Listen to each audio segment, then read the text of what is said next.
di seluruh Indonesia, terutama saudara-saudara penduduk kota Surabaya. Merdeka!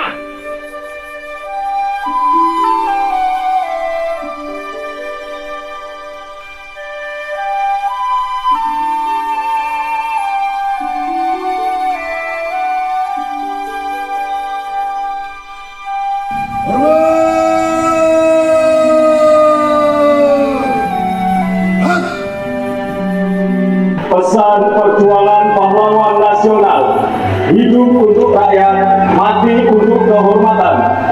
Tidak ada ketakutan bagi mereka yang memperjuangkan kebenaran.